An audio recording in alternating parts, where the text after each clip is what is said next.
ಎಲ್ರಿಗೂ ನಮಸ್ಕಾರ ಪ್ರಿಯ ವೀಕ್ಷಕರೇ. ಎಲ್ರಿಗೂ ನಮಸ್ಕಾರ ಪ್ರಿಯ ವೀಕ್ಷಕರೇ, ನಾನು ನಿಮ್ಮ ಕೃಪಾ. ಇವತ್ತಿನ ವಿಷಯ ಏನು ಅಂತಂದರೆ, ಎಷ್ಟೋ ಬಾರಿ ಎಲ್ಲರಿಗೂ ಏನು ಹೇಳ್ಬೋದು ಅಂತಂದರೆ, ದಿನನಿತ್ಯ ಜೀವನದಲ್ಲಿ ಎಷ್ಟೋ ಜನ ಇಂತಹ ಒಂದು ಸಮಸ್ಯೆಯನ್ನು ಅನುಭವಿಸ್ತಾ ಇರ್ತಾರೆ. ಹಾಗಾಗಿ ಹೇಳ್ತಾ ಇದ್ದೀನಿ, ನಿಮ್ಮ ಮನೆಯಲ್ಲಿ ಕಾರಣವಿಲ್ಲದೆ ಜಗಳ ಆಗೋದಿರ್ಬೋದು, ಅಥವಾ ಹಣ ಬರೋದು ನಿಂತು ಹೋಗಿರ್ಬೋದು, ಅಥವಾ ಪದೇ ಪದೇ ನಿಮಗೇನಾದರೂ ಕೆಟ್ಟ ಕಣ್ಣುಗಳು ಬೀಳ್ತಾ ಇರ್ಬೋದು, ಅಥವಾ ದೃಷ್ಟಿದೋಷಗಳು ಆಗ್ತಾ ಇದ್ದಂಥ ಸಂದರ್ಭದಲ್ಲಿ ಇವತ್ತಿನ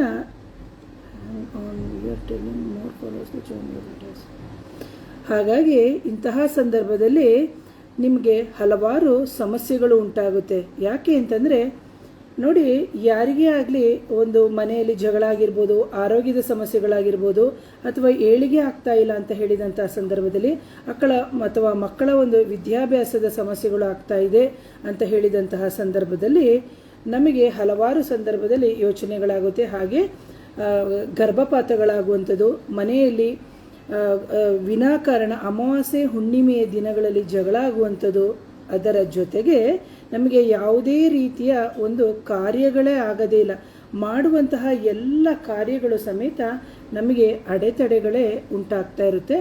ಅಂತಹ ಸಂದರ್ಭದಲ್ಲಿ ನಾವು ಹಲವಾರು ಸಂದರ್ಭದಲ್ಲಿ ಪರಿಹಾರಗಳನ್ನು ನಾವು ಮಾಡ್ಕೊಂಡಿರ್ತೀವಿ. ಕೆಲವೆಲ್ಲ ಪರಿಹಾರಗಳ ಮಾಡಿಕೊಂಡು ಆನಂತರ ನಿಮಗೆ ತುಂಬ ಚೆನ್ನಾಗಿ ಆಗಿರ್ತೀರಿ.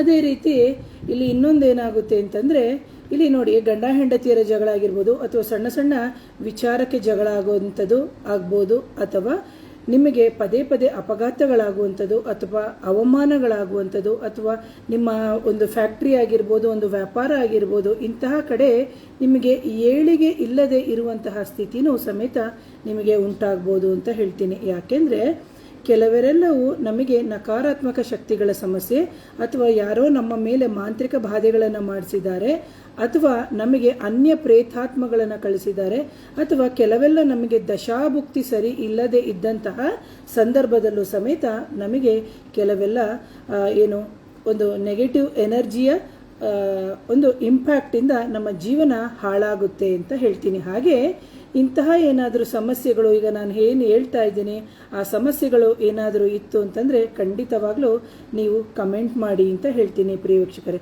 ಹಾಗೇನೇ ನೀವು ಇಂತಹ ಒಂದು ಕಮೆಂಟ್ ಮಾಡಿದರೆ ನನಗೆ ಸಾಧ್ಯ ಆದಷ್ಟು ಲೈವಿನಲ್ಲಿ ಕೆಲವರಿಗೆ ಉತ್ತರ ಕೊಡಲಿಕ್ಕೆ ಪ್ರಯತ್ನ ಮಾಡ್ತೀನಿ ಅಂತ. ಅದರ ಜೊತೆಗೆ ಇದಕ್ಕೆ ಬೇಕಾಗುವಂತಹ ಕೆಲವೆಲ್ಲ ಸರಳ ಉಪಾಯಗಳನ್ನು ಸಮೇತ ನಾನು ಇವತ್ತು ಹೇಳ್ತಾ ಹೋಗ್ತೀನಿ ಅಂತ ಹೇಳ್ಬಿಟ್ಟು. ಹಾಗೆ ಯಾರೋ ನಿಮ್ಮ ಮನೆಗೆ ಬಂದು ಹೋಗಿದ್ದಾರೆ ಅಂತ ಅಂದ್ಕೊಳ್ಳಿ, ಅಥವಾ ಎದುರುಗಡೆ ಮನೆಗೆ ಬಂದು ಹೋಗಿದ್ದಾರೆ, ಅಥವಾ ನಿಮ್ಮ ಅಕ್ಕಪಕ್ಕ ಮನೆಗೆ ಬಂದು ಹೋದಂತಹ ಸಂದರ್ಭದಲ್ಲಿ ವಿಪರೀತ ಕೆಲವರ ಮನೆಯಲ್ಲಿ ಗಲಾಟೆಗಳಾಗುವಂಥದ್ದು, ಅಥವಾ ನಿಮ್ಮ ಮನೆಯಲ್ಲಿ ಗಿಡಗಳು ಒಣಗುವಂಥದ್ದು, ಅಥವಾ ನೀವು ಸಾಕಿರುವಂತಹ ಪ್ರಾಣಿಗಳಾಗಿರ್ಬೋದು ಅಥವಾ ಪಕ್ಷಿಗಳಾಗಿರ್ಬೋದು ಅದು ವಿನಾಕಾರಣ ಸಾಯುವಂಥದ್ದು, ಅಥವಾ ಮೊಸರು, ನಿಮ್ಮ ಮನೆಯಲ್ಲಿ ಮೊಸರೇನಾದರೂ ಎಪ್ಪಾಕಿದರೆ ಮೊಸರು ಕೆಟ್ಟು ಹೋಗುವಂಥದ್ದು, ಅಥವಾ ವಾಸನೆ ಬರುವಂಥ ಹಾಲು ಒಂಥರ ವಾಸನೆ ಬರುವಂಥದ್ದು, ಮನೆಯಲ್ಲಿ ಪದೇ ಪದೇ ಎಷ್ಟೇ ಶುದ್ಧಿ ಮಾಡಿದ್ರೂ ಮನೆ ನೋಡಬೇಕು ಕಸದ ರೀತಿಯಲ್ಲಿ ಕಾಣ್ತಾ ಇರ್ತದೆ, ಒಂಥರ ಹರಡಿಕೊಂಡಂಗೆ, ಅಡುಗೆ ಮನೆಯಲ್ಲಿ ವಿನಾಕಾರಣ ಹರಡಿಕೊಂಡಂಗೆ, ಅದರ ಜೊತೆಗೆ ನಲ್ಲಿ ತುಂಬ ಕೆಟ್ಟು ಹೋಗಿ ಒಂಥರ ಟ್ಯಾಪು ತುಂಬ ಲೀಕ್ ಆಗ್ತಾ ಇರ್ತದೆ, ಜೊತೆಗೆ ನಿಮಗೆ ಪದೇ ಕೆಟ್ಟ ಕನಸುಗಳು ಬೀಳುವಂಥದ್ದು, ಅಥವಾ ದೇಹದ ಪ್ರತಿಯೊಂದು ಭಾಗನೂ, ಇವತ್ತು ಕುತ್ತಿಗೆ ನೋವಿದ್ರೆ ನಾಳೆ ಬೆನ್ನೋವು, ನಾಳೆ ಕಾಲು ನೋವು, ನಾಳೆ ಇನ್ನೊಂದಿನ ತಲೆನೋವು, ಇನ್ನೊಂದಿನ ಕಣ್ಣೋವು, ಈ ಥರ ಹಲವಾರು ರೀತಿಯ ಸಮಸ್ಯೆಗಳನ್ನ ಕೆಲವರು ಅನುಭವಿಸ್ತಾ ಇರ್ತಾರೆ. ಎಷ್ಟೋ ಬಾರಿ ವೈದ್ಯಕೀಯ ಕ್ಷೇತ್ರದಲ್ಲೂ ಸಮೇತ ನಿಮಗೆ ಪರಿಹಾರ ಆಗದೇ ಇಲ್ಲ. ಅಂತಹ ಸಂದರ್ಭದಲ್ಲಿ ನಾವು ಹಲವಾರು ರೀತಿಯಲ್ಲಿ ನೀವು ಮಾಂತ್ರಿಕರ ಹತ್ರ ಅಥವಾ ತುಂಬ ಹೀಲರ್ಸ್ ಹತ್ರನೂ ಹೋಗಿರ್ತೀರಿ. ಅಂತಹ ಸಂದರ್ಭದಲ್ಲಿ ನೀವು ಪರಿಹಾರ ಆಗಲಿಲ್ಲ ಅಂತ ಹೇಳಿದಂತಹ ಸಂದರ್ಭದಲ್ಲಿ ನಾನು ಕೊಡುವಂತಹ ಕೆಲವು ಟಿಪ್ಸ್ನ ಖಂಡಿತ ನೀವು ಫಾಲೋ ಮಾಡಿದ್ರೆ, ಅಂದರೆ ಸ್ಟಾರ್ಟಿಂಗಲ್ಲಿದ್ದರೆ ಖಂಡಿತವಾಗ್ಲೂ ನಿಮಗೆ ಪರಿಹಾರ ಮಾಡ್ಕೋಬೋದು. ಇಲ್ಲ ಅಂದರೆ ತುಂಬ ವರ್ಷಗಳಾಗಿದೆ ಮೇಡಮ್, 7 ವರ್ಷ, 3 ವರ್ಷ, 2 ವರ್ಷ, 10 ವರ್ಷ, 15 ವರ್ಷ ಅಂತ ಹೇಳಿದಂತಹ ಸಂದರ್ಭದಲ್ಲಿ ನೀವು ಅದಕ್ಕೆ ಸೂಕ್ತವಾದಂತಹ ಪರಿಹಾರಗಳನ್ನು ನೀವು ಮಾಡಿಕೊಳ್ಳೇಬೇಕಾಗುತ್ತೆ ಅಂತ. ಯಾಕಂದರೆ ಇದರಿಂದ ಜೀವನವೇ ಹಾಳಾಗೋಗುತ್ತೆ ಅಂತ. ಯಾಕಂದರೆ ಯಾರೇ ನಮಗೆ ಒಂದು ಮಾಂತ್ರಿಕ ಬಾಧೆಗಳನ್ನಾಗಲಿ, ಒಂದು ನಕಾರಾತ್ಮಕ ಶಕ್ತಿಗಳನ್ನು ನಮಗೆ ಕಳಿಸುವಂಥದ್ದಾಗಲಿ, ಅಥವಾ ಅನ್ಯ ಪ್ರೇತಾತ್ಮಗಳು ನಮ್ಮ ದೇಹದಲ್ಲಿ ಸೇರಿದಾಗ ಹಲವಾರು ಸಮಸ್ಯೆಗಳು ಉಂಟಾಗುತ್ತೆ. ಯಾರೇ ನಮಗೆ ಮಾಡಿಸ್ಬೇಕಾದ್ರೆ ಅವರಿಗೆ ಹೊಟ್ಟೆ ಕಿಚ್ಚಿರುತ್ತೆ, ನಾವು ಮುಂದೆ ಹೋಗಬಾರ್ದು ಅನ್ನೋ ಕಾರಣಕ್ಕಾಗಿನೇ. ಯಾಕಂದರೆ ಎದುರಿಗೆ ಬಂದು ಅವರು ನಮ್ಮ ಮೇಲೆ ದಾಳಿ ಮಾಡೋಕ್ಕಾಗಲ್ಲ ಅಥವಾ ನಮ್ಮ ಮೇಲೆ ಏನು ಹೇಳೋಕ್ಕಾಗಲ್ಲ ಅಲ್ಲ, ಅದಕ್ಕೆ ಇಂಡೈರೆಕ್ಟ್ ಆಗಿ ನಮ್ಮ ಮೇಲೆ ಈ ಥರ ಒಂದು ಬ್ಲ್ಯಾಕ್ ಮ್ಯಾಜಿಕ್ಕನ್ನು ಮಾಡಿಸ್ತಾರೆ. ಯಾರು ಮಾಡಿಸ್ತಾರೆ, ಹೇಗೆ ಮಾಡಿಸ್ತಾರೆ, ಏನೋ ಅದನ್ನು ಮುಂದಿನ ದಿನಗಳಲ್ಲಿ ಹೇಳ್ತಾ ಹೋಗ್ತೀನಿ. ಇವತ್ತು ಬರೀ ಇದಿಷ್ಟು ವಿಚಾರವನ್ನು ನಾನು ನಿಮಗೆ ಹೇಳ್ತೀನಿ. ಯಾಕಂದರೆ ನಿಮಗೆ ಏನೇ ಸಮಸ್ಯೆಗಳಿದ್ರೂ ಕಮೆಂಟ್ನ ಮಾಡಿ ಎಸ್ ಅಂತ ಹಾಕಿ, ಇಲ್ಲಾದರೆ ನೋ ಅಂತ ಹಾಕಿ ಅಂತ ಹೇಳ್ತೀನಿ. ಯಾಕಂದರೆ ಇದರಲ್ಲಿ ಎಷ್ಟೋ ಜನಕ್ಕೆ ಈ ಸಮಸ್ಯೆಗಳನ್ನ ಅನುಭವಿಸಿದವರಿಗೆ ಮಾತ್ರ ಗೊತ್ತಿರುತ್ತೆ ಅಂತ ಹೇಳ್ತೀನಿ. ಯಾಕಂದರೆ ಎಷ್ಟೋ ಜನಕ್ಕೆ ನೋಡ್ಬೋದು, ಹೆಣ್ಮಕ್ಳಿಗೆ ಪೀರಿಯಡ್ಸ್ ಪ್ರಾಬ್ಲಮ್ ಆಗಿರ್ಬೋದು, ಅಥವಾ ಗರ್ಭಪಾತಗಳಾಗಿರ್ಬೋದು, ಅಥವಾ ಗಂಡು ಮತ್ತು ಹೆಣ್ಣಿನ ಒಂದು ಜೀವನ ನಡೆಯುವಾಗ ಲೈಂಗಿಕ ಕ್ರಿಯೆ ಸಮಸ್ಯೆಗಳು ಉಂಟಾಗೋದು, ಮಕ್ಕಳ ವಿದ್ಯಾಭ್ಯಾಸಕ್ಕೆ ಅಡೆತಡೆಗಳು ಉಂಟಾಗುವಂಥದ್ದು, ಅಥವಾ ಗಂಡಸಿನಲ್ಲಿ ವೀರ್ಯಾಣುವಿನ ಕೊರತೆ ಆಗುವಂಥದ್ದು, ಅಥವಾ ಎಜೆಕ್ಷನ್ ಪ್ರಾಬ್ಲಮ್ ಅಂತ ಏನಿದೆ ಅವೆಲ್ಲವೂ ಸಮಸ್ಯೆಗಳನ್ನು ತಂದು ಒಡ್ಡುತ್ತೆ. ಇಂತಹ ಸಂದರ್ಭದಲ್ಲಿ ಇಲ್ಲ ಮೇಡಮ್, ನಮಗೆ ಈಗಾಗಲೇ ಮಾಂತ್ರಿಕ ಬಾಧೆ, ನಕಾರಾತ್ಮಕ ಶಕ್ತಿಗಳ ಸಮಸ್ಯೆ ಇದೆ, ನಮಗೆ ಗೊತ್ತಾಗಿದೆ, ನಾವು ಆದ್ರೂ ಹೇಗೆ ಮೊದಲ ದಿನದಲ್ಲಿ ಅಥವಾ ನಾವು ಹೇಗೆ ಟಿಪ್ಸ್ನ ಫಾಲೋ ಮಾಡಬೇಕು ಅಂತ ಹೇಳಿದಂತಹ ಸಂದರ್ಭದಲ್ಲಿ ಇವತ್ತು ನಾನು ಹೇಳುವಂತಹ 5 ಟಿಪ್ಸನ್ನು ನೀವು ಖಂಡಿತವಾಗ್ಲೂ ಫಾಲೋ ಮಾಡಿ. ಬೇಕಾದಷ್ಟು ಪರಿಹಾರಗಳು ಇದೆ, ಆದರೆ ನಿಮಗೆ ಇಲ್ಲಿ ನಾನು ಕೆಲವು ಟಿಪ್ಸ್ನ ಮಾತ್ರ ಕೊಡ್ತೀನಿ. ಯಾಕಂದರೆ ಜಗಳ ಜಾಸ್ತಿ ಆದಾಗ, ಮನೆಯಲ್ಲಿ ಹಣ ಬರದೇ ಇದ್ದಾಗ, ಮನಸ್ಸಿಗೆ ಶಾಂತಿ ಇಲ್ಲದೆ ಇದ್ದಾಗ, ಒಂಥರ ಕಾರಣ ಇಲ್ಲದೆ ಭಯ ಆಗ್ತಾ ಇರುತ್ತೆ, ಅಂತಹ ಸಂದರ್ಭದಲ್ಲಿ ನೀವು ಇಂತಹ ಒಂದು ಪರಿಹಾರಗಳನ್ನು ನೀವು ಮಾಡ್ಕೊಳ್ಳಿ ಅಂತ ಹೇಳ್ತೀನಿ. ಮೊದಲಿಗೆ ಬಂದು ನಿಮಗೆ ಕಲ್ಲುಪ್ಪು ಸಿಗುತ್ತೆ. ನಿಮಗೆಲ್ಲರಿಗೂ ಗೊತ್ತಿರುವಂಥದ್ದು ಕಲ್ಲುಪ್ಪು. ನಾವು ಅಡುಗೆಗೆಲ್ಲ ಬಳಸ್ತೀವಲ್ಲ, ಉಡಿ ಉಪ್ಪನ್ನು ಬಳಸಬೇಡಿ, ಕಲ್ಲುಪ್ಪು ಅಂತ ಹೇಳಿದೆ.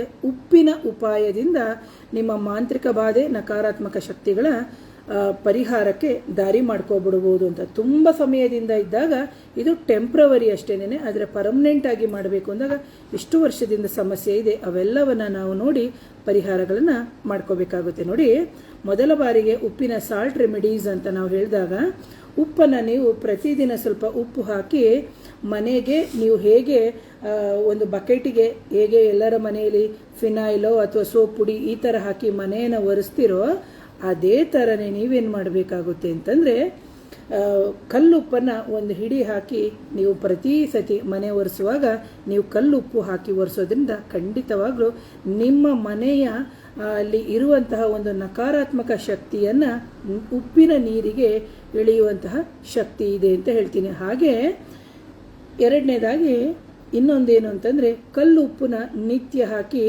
ಬಕೆಟಿಗೆ ಹಾಕಿ ಸ್ನಾನ ಮಾಡಿ, ಇದು ಎರಡನೇ ಪರಿಹಾರ ಅಂತ ಹೇಳ್ತೀನಿ. ಹಾಗೆ ಮೂರನೇದು ಅಂತ ಹೇಳಿದಾಗ, ನಿಮ್ಮ ಮನೆಯಲ್ಲಿ ದೀಪ ಹಚ್ಚಬೇಕು. ಕೆಲವ್ರ ಮನೆಯಲ್ಲಿ ನೋಡಬೇಕು, ನೀವು ದೀಪನೇ ಹಚ್ಚಲ್ಲ. ಯಾಕಂದರೆ ಆ ದೀಪದ ಜ್ವಾಲೆಯಲ್ಲೇ ಗೊತ್ತಾಗುತ್ತೆ ನಿಮ್ಮ ಮನೆಗೆ ಒಂದು ಮಾಂತ್ರಿಕ ಬಾಧೆಗಳಾಗಿದೆಯಾ ಅಥವಾ ಒಂದು ಅನ್ಯ ಪ್ರೇತಾತ್ಮಗಳು ಅಥವಾ ನಕಾರಾತ್ಮಕ ಶಕ್ತಿಗಳ ಸಮಸ್ಯೆ ಇದೆಯಾ ಅಂತೇಳಿ. ನೋಡಿ, ದೀಪ ಹಚ್ಚಿದ ನಂತರ ನೀವು ಯಾವಾಗಲೂ ಅಟ್ಲೀಸ್ಟು ಸಂಜೆಯ ಸಮಯದಲ್ಲಾದರೂ ನೀವು ದೀಪ ಹಚ್ಚಿ ದಿನಕ್ಕೆ ದೇವರ ಮುಂದೆ ಒಂದು 1/4 ಗಂಟೆ ಅಥವಾ 10 ನಿಮಿಷದಿಂದ ನೀವು ಆರಂಭವನ್ನು ಮಾಡಿ ಸರಿಯಾದ ರೀತಿಯಲ್ಲಿ ಹೋಗಲಿಕ್ಕೆ ನಿಮಗೆ ಅಂದರೆ ಪರಿಹಾರಕ್ಕೆ ಹೋಗಲಿಕ್ಕೆ ದಾರಿಯಾಗುತ್ತೆ ಅಂತ. ಹಾಗೆ ಮೂರನೇದು ಅಂಥೇಳಿ, ಇಲ್ಲಿ ನಿಮಗೆ ಹೊರಗಡೆ ಗ್ರಂಥಿಗೆ ಅಂಗಡಿಲಿ ಮಾಮೂಲಿಯಾಗಿ ನಿಮಗೆ ಅಗರಬತ್ತಿ ಅಥವಾ ಧೂಪದ ಸ್ಟಿಕ್ ಸಿಗುತ್ತೆ, ಅದನ್ನು ನೀವು ಜನರಲ್ ಆಗಿ ಯೂಸ್ ಮಾಡಿ. ಇಲ್ಲ ತುಂಬ ಮನೆಯಲ್ಲಿ ಗಲಾಟೆಗಳಿದೆ, ತುಂಬ ನೆಗೆಟಿವ್ ಎನರ್ಜಿ ಪ್ರಾಬ್ಲಮ್ ಇದೆ ಅಂತ ಹೇಳಿದಂತಹ ಸಂದರ್ಭದಲ್ಲಿ ನಿಮಗೆ ಧೂಪ ಬೇಕು ಅಂತ ಹೇಳಿದಂಥ ಸಂದರ್ಭದಲ್ಲಿ ಆರ್ಡರ್ ಮಾಡಿ ನನ್ನ ವಾಟ್ಸಪ್ ನಂಬರಿಗೆ ನಾನು ಬೇಕಾದರೆ ನಿಮಗೆ ಕಳಿಸ್ಕೊಡ್ತೀನಿ. ಅದಕ್ಕೆ ಇಂತಿಷ್ಟು ಚಾರ್ಜ್ ಅಂತ ಇರುತ್ತೆ. ಹಾಗೆ ಈ ಧೂಪವನ್ನು ನೀವು ಹಾಕಿದಂಥ ಸಂದರ್ಭದಲ್ಲಿ ಮನೆಯ ಎನ್ವೈರನ್ಮೆಂಟು ಚೆನ್ನಾಗಾಗುತ್ತೆ, ಮನೆಯಲ್ಲಿ ಒಂದು ಸಕಾರಾತ್ಮಕವಾದಂತಹ ಶಕ್ತಿ ಇರುತ್ತೆ. ಆದರೆ ಯಾವುದೇ ಕಾರಣಕ್ಕೂ ಮನೆಯಲ್ಲಿ ಇರುವಂತಹ ನೆಗೆಟಿವಿಟಿ ತುಂಬ ದೂರದಲ್ಲಿ ಸುಮಾರು ವರ್ಷಗಳಿಂದ ಇದ್ದಂಥ ಸಂದರ್ಭದಲ್ಲಾದರೆ ಅದು ಸ್ವಲ್ಪ ಸಮಯವನ್ನು ತಗೊಳ್ಳುತ್ತೆ.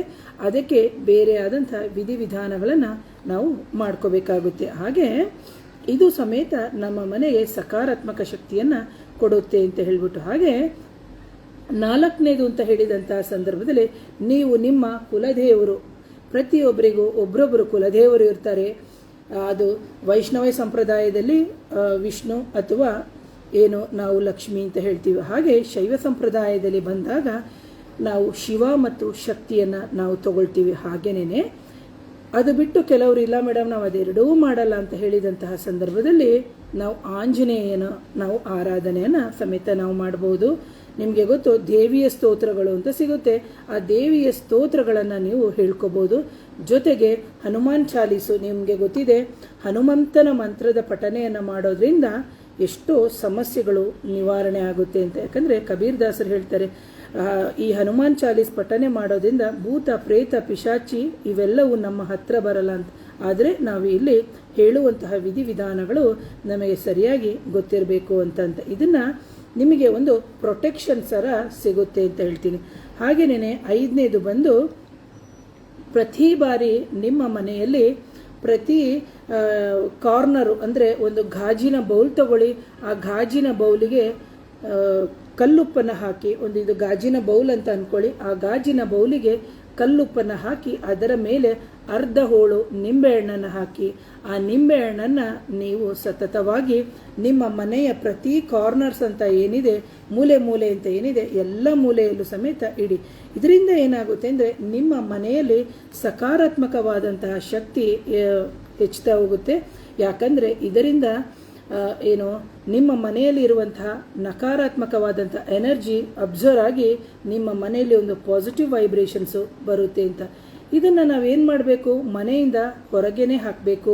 ನಿಂಬೆಹಣ್ಣು ಮತ್ತು ಕಲ್ಲುಪ್ಪನ್ನು ನೀವು ಕರಗಿಸಿ ಕಮೋಡ್ ತಪ್ಪಿದರೆ ಟಾಯ್ಲೆಟಿಗೆ ಹಾಕಿ, ಇಲ್ಲದೆ ಇತ್ತು ಅಂದರೆ ಆ ನಿಂಬೆಹಣ್ಣನ್ನು ತೆಗೆದು ನೀವು ಕಸಕ್ಕೆ ಹಾಕಬೇಕು. ಅದು ಒಣ ಕಸ ಹಸಿ ಕಸ ಏನಿದೆ ಅದೆಲ್ಲ ರೂಲ್ಸನ್ನು ನೀವು ಫಾಲೋ ಮಾಡಿಕೊಂಡು ಹಾಕಬೇಕಾಗುತ್ತೆ ಅಂತ ಹೇಳ್ತೀನಿ ಪ್ರಿಯ. ಹಾಗಾಗಿ ಇಂತಹ ಇವತ್ತು ಹೇಳಿರುವಂತಹ 5 ಪರಿಹಾರಗಳನ್ನ ನೀವು ಸರಳವಾಗಿ ನಿಮ್ಮ ಮನೆಯಲ್ಲೇ ನೀವು ಮಾಡ್ಕೋಬೋದು. ಇದಕ್ಕೆ ಸಂಬಂಧಪಟ್ಟು ಹಲವಾರು ಸಮಸ್ಯೆಗಳಿದೆ. ಆರೋಗ್ಯ, ಚಳಿ ಬರೋದು, ಜ್ವರ ಬರೋದು, ಸೆಕ್ಷುವಲ್ ಅಬ್ಯೂಸ್ ಆಗ್ತಾ ಇದೆ, ಮೈಯೆಲ್ಲ ಪರ್ಚ್ತಾ ಇದೆ, ಅಥವಾ ಏನೋ ಸಮಸ್ಯೆಗಳು ಕಾಡಾಟ ಆಗ್ತಾ ಇದೆ, ನಿದ್ದೆ ಬರ್ತಾ ಇಲ್ಲ, ಮಾನಸಿಕ ಕಿರಿಕಿರಿ ಆಗ್ತಾ ಇದೆ, ಅಥವಾ ಎಷ್ಟೋ ಇಂತಹ ಪರಿಹಾರಗಳನ್ನ ನಾನು ಈಗಾಗಲೇ ಮಾಡ್ಕೊಂಡಿದ್ದೀನಿ ಮೇಡಮ್, ಆದರೂ ಯಾಕೋ ನಮಗೆ ಪರಿಹಾರ ಆಗ್ತಿಲ್ಲ ಅಂತ ಹೇಳಿದಂತಹ ಸಂದರ್ಭದಲ್ಲಿ ನನ್ನ ನೇರ ಭೇಟಿಗೆ ಅವಕಾಶ ಇರುತ್ತೆ. ನನ್ನ ವಾಟ್ಸಪ್ ನಂಬರ್ ಬಂದು 7019806595ಗೆ ವಾಟ್ಸಪ್ ಮುಖಾಂತರ ಸಂಪರ್ಕ ಮಾಡಿ ಅಪಾಯಿಂಟ್ಮೆಂಟ್ ತಗೊಳ್ಳಿ ಅಂತ ಹೇಳ್ತೀನಿ. ಹಾಗೆ ಈ ಲೈವ್ ನಿಮಗೆ ಉಪಯೋಗ ಆಗಿದ್ರೆ ಖಂಡಿತ ಲೈಕ್ ಮಾಡಿ, ಹಾಗೆ ಶೇರ್ ಮಾಡಿ. ಇದೇ ಥರ ನನ್ನ ಇನ್ಸ್ಟಾಗ್ರಾಮು ಅಥವಾ ನನ್ನ ಚಾನಲ್ನಲ್ಲಿ ನಿಮಗೆ ಹಲವಾರು ವಿಷಯಗಳನ್ನ ಕೊಟ್ಟಿರ್ತೀನಿ. ಇಂತಹ ವಿಷಯದಿಂದ ನೀವು ಪರಿಹಾರಗಳನ್ನು ಮಾಡಿಕೊಂಡು ನಿಮ್ಮ ಜೀವನವನ್ನು ಸುಖವಾಗಿ ಇಟ್ಕೊಳ್ಳಿ ಅಂತ ಹೇಳ್ತಾ ಇವತ್ತಿನ ವಿಡಿಯೋನ ಮುಗಿಸ್ತೀನಿ. ಹಾಗೆ ಇವತ್ತು ಯಾರ್ಯಾರು ನೋಡಿದಿರಿ ಎಲ್ಲರಿಗೂ ಒಳಿತಾಗಲಿ. ಹಾಗೆ ನಮ್ಮ ಕ್ಷೇತ್ರ ಬಂದು ಶ್ರೀ ದಕ್ಷಿಣ ನಾಗಕಾಳಿಕಾ ದೇವಿಯ ಕ್ಷೇತ್ರ. ಈ ಕ್ಷೇತ್ರದಲ್ಲೂ ಇಂತಹ ಮಾಂತ್ರಿಕ ಬಾಧೆ, ನಕಾರಾತ್ಮಕ ಶಕ್ತಿಗಳ ಸಮಸ್ಯೆಯನ್ನು ಸಮೇತ ಪರಿಹಾರ ಮಾಡಿಕೊಡಲಾಗುತ್ತೆ. ಜೊತೆಗೆ ದೃಷ್ಟಿದೋಷಗಳು ಅಥವಾ ಮನೆಯಲ್ಲಿ ಜಗಳ, ಆರೋಗ್ಯದ ಸಮಸ್ಯೆಗಳು, ಮಕ್ಕಳ ವಿದ್ಯಾಭ್ಯಾಸ, ಫಾರಿನ್ ಟ್ರಾವೆಲ್ಸು, ಅದಕ್ಕೆಲ್ಲ ಸಮಸ್ಯೆ ಆಗ್ತಾ ಇದೆ, ಅಥವಾ ಪದೇ ಪದೇ ಗರ್ಭಪಾತಗಳು ಆಗ್ತಾ ಇದೆ, ಈ ಥರ ಏನು ನಿಮ್ಮ ಸಮಸ್ಯೆಗಳಿದೆ ಇದಕ್ಕೆ ನೀವು ಅಪಾಯಿಂಟ್ಮೆಂಟ್ ತಗೊಂಡು ಪರಿಹಾರಗಳನ್ನು ಮಾಡ್ಕೊಳ್ಳಿ ಅಂತ ಹೇಳ್ತಾ ಇವತ್ತಿನ ವಿಡಿಯೋನ ಮುಗಿಸ್ತೀನಿ. ಮತ್ತೊಮ್ಮೆ ಧನ್ಯವಾದಗಳು.